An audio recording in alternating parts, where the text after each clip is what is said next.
మీరు పెద్దలకు లోబడి ఉండుడి. మీరందరూ ఎదుటివాని ఎడల దీన మనస్సు అను వస్త్రము ధరించుకొని మిమ్మును అలంకరించుకొనుడి. అది మిమ్మును అలంకరించుకొనుడి. మనం ఎలాగా అలంకరించబడుతున్నామమ్మా? ఏమంటున్నాడు అపోస్తలుడైన పేతురు భక్తుడి ద్వారా? పిల్లలారా మీరు పెద్దలకు కోడళ్ళు ఇక్కడ చాలా మంది ఉన్నారు. మీ అత్తగారు మీకంటే పెద్దది కదా, నీ భర్తను కని పెంచి పెద్దోడుగా చేసింది. అత్తల్ని ఎంతమంది గౌరవిస్తున్నారండి? ముసల్దానా కూర్చో, ముద్ద పడేస్తా, ఏంటి మాట్లాడుతున్నావు అంటున్నారా? అలానే కోడళ్లకు దేవుడు కఠినమైన శిక్ష విధిస్తాడు. పెద్దలను ఏం చేయాలి? పెద్దలకు లోబడాలని. మాంగారికి అత్తగారికి ఈ ఊరు వచ్చినటువంటి కోడళ్ళు లోబడాలి. అదే దైవ ప్రేమ. అంతేకాదు పెద్దలు మన గ్రామంలో పెద్దలు ఉంటారు, ముసలితనం కలిగిన వారు ఉంటారు, మన సంఘంలో పెద్దలు ఉంటారు, ఆత్మీయులు ఉంటారు. ఏమంటే వారికి లోబడాలి. ఇంకా టోటల్గా చెప్పేది పెద్ద అంటే దేవుని సేవకుడు, సేవకురాలు. ఎంతమంది సేవకురాలకు మీరు లోబడుతున్నారు? ఈనాడు చాలా మంది సేవకుడికి సలహాలు ఇచ్చేస్తున్నారండి. పాస్టర్ గారు మీకు తెలియదండి, పాస్టర్ గారు చదివాడా థియాలజికల్లో ఆ కాలేజీలో? ఏమంటే పాస్టర్ గారు నేర్చుకున్నారా, మీరు నేర్చుకున్నారా? ఏమండి, ఒక పెద్దగా, ఒక ఆత్మీయుడిగా, ఒక తండ్రిగా, ఒక తల్లిగా సేవకురాలను మీ మధ్యకు పంపిస్తే ఆ సేవకుడికి సేవకురాలకి లోబడుతున్నారా? మీకే సలహాలు ఇచ్చేస్తున్నారా? ఈనాడు కొంతమంది ఇచ్చే సలహాలు పాటిస్తున్నారు. వీళ్ళకు భయం, వచ్చేవాళ్ళు రారేమో, మానేస్తారేమో అలిగి. మానేని నువ్వు మోకరించి ప్రార్థన చేస్తే కాళ్ళ పట్టుకు ఈడ్చుకొస్తాడు దేవుడు. నువ్వు మోకరించి ప్రార్థన చేస్తే దేవుడు నడిపిస్తాడు. దేవుని ప్రజలారా, ఈ రాత్రి పరిశుద్ధాత్మ దేవుడు చెప్తున్నాడు, ఇదిగో పిల్లలారా పెద్దలకు లోబడి ఉండుడి. మీరందరూ ఎదుటివాని ఎడల దీన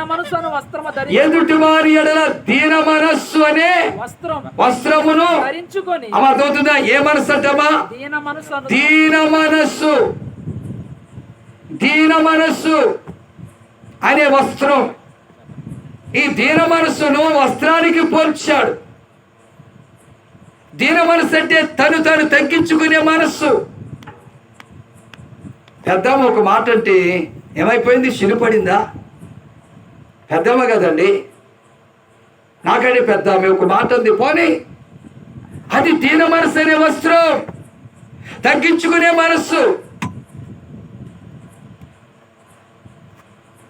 ఇతరుల ఎదుట మనము దీన మనస్సు అనే వస్త్రము ధరించుకొని మనల్ని మనము అలంకరించుకోవాలి. ఈ ఆడపిల్లలకి బాగా అలంకారాలు ఎక్కువ, గోళ్ళకు రంగు కావాలి.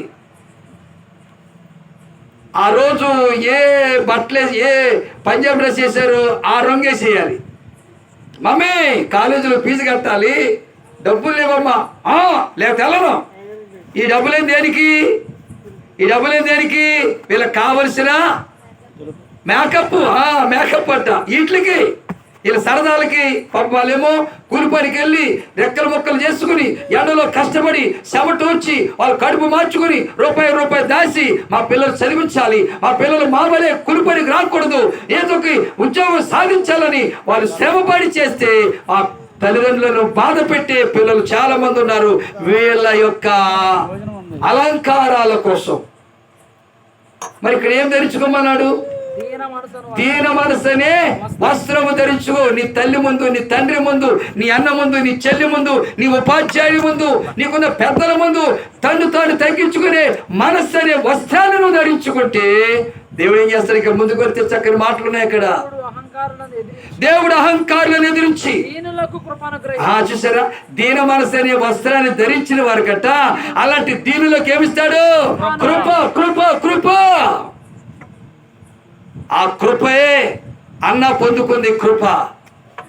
ఆ కృపే ముసలితనములో ఉన్నటువంటి ఎలిజబెత్ పొందుకుంది. ఆ కృపే శారా పొందుకుంది. అలాంటి కృప దొరకాలంటే మనము అహంకారం అనేది విడిచిపెట్టాలి. దేవుడు అహంకారులను ఎదిరించి దీనులకు కృపనిచ్చును. కాబట్టి మనం అహంకారాన్ని తొలగించుకుందాం, దీన మనసైన వస్త్రాన్ని ధరించుకుందాం. ఈ దీన మనసైన వస్త్రం ఎలాగుంటుంది? దేవుని ప్రజలరా, అన్ని విషయాలు సహించుకుంటూ, భరించుకుంటూ, ఓర్చుకుంటూ, ఏమండి, ప్రేమ కలిగి, ఆ దయ కలిగి, మంచి మనసుతో జీవించేది దీన వస్త్రపు అనే మనస్సు. అది ధరించుకున్నప్పుడు దేవుడు ఏమిస్తాడమ్మా? కృప అనే ఆరోగ్యాన్ని ఇస్తాడు. కృప అనే నీ అప్పులు తీర్చి నిన్ను అప్పిచ్చేవానిగా చేస్తాడు. కృప అనే నీ మోడుబారిన గర్భాన్ని తెరిచి గర్భఫలమైనది ఇస్తాడు.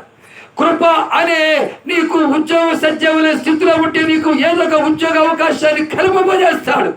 కృప అనే నీ భార్య భర్తల అసమాధానం తొలగించి సమాధానాన్ని ఇస్తాడు. ఎప్పుడట? దీన మనసని వస్త్రాన్ని ధరించినప్పుడు. ఈ దీన మనసని వస్త్రం మనం ధరించాలంటే ముందుగా ప్రభుకి మన హృదయంలో చోటు ఇవ్వాలి. ఈ రాత్రి ఆ యవనస్తుడు చెప్పేది ఏమిటంటే, దేవుడు నిన్ను ఒక పాత్రగా వాడుకోవాలని ఆయన సంకల్పం ఉన్నది కనుక ఆయన కఠినంగా నిన్ను శిక్షించదు, కానీ మరణానికి అప్పగించలేదు కనుక నీ హృదయంలో యేసయ్యకు చోటిచ్చి పాప క్షమాపణ నిమిత్తం బాప్తిస్మం తీసుకొని ప్రభుకి సాక్షిగా జీవిస్తే జీవగలిగిన దేవుడు మీ ప్రతి కొరతను తీరుస్తాడు. మీ కుటుంబంలో సమస్యలు తొలగింపజేస్తాడు. తండ్రి కొడుకులు ఇద్దరు కూడా ప్రభు సన్నిధిలో హృదయాలను అప్పగించి రక్షణ పొందండి. రక్షణ లేకపోతే గతంలోని చాలా సంవత్సరాలు మాట్లాడాడు ప్రభు అశోక్ గారితో, నువ్వు సంపాదించిన సంపాదన చిల్లి సంచులు వేసినట్టు అయిపోతుందన్న. అప్పుడు ఏడ్చాడు, దుఃఖపడ్డాడు, నిజమైన అయ్యగారని బాధపడ్డాడు. ఎంత సంపాదించినా కానీ ఏం ఉపయోగం లేదని మరి బాధపడ్డాడు. ఇప్పుడు కూడా అలాగే ఉంది. ఇప్పుడు కూడా అలాగే ఉంది. కాబట్టి మీ హృదయాల్లో యేసయ్యకు చోటు ఇవ్వండి. యేసయ్య నమ్ముకోనండి. యేసయ్యకి అసాధ్యం అంటే ఏది కూడా లేదు. అట్టి కృప దేవుడి కుటుంబాలకు మనకు ఇచ్చినాగన ప్రార్థన చేసుకుందాం. ప్రభు మాటలు మన హృదయాలు ఫలింప చేయను గాక. ఆమేన్. అశోక్ గారి కుటుంబాన్ని దేవుడు సీయోను నుండి ఆశీర్వదించును గాక. ఆమేన్.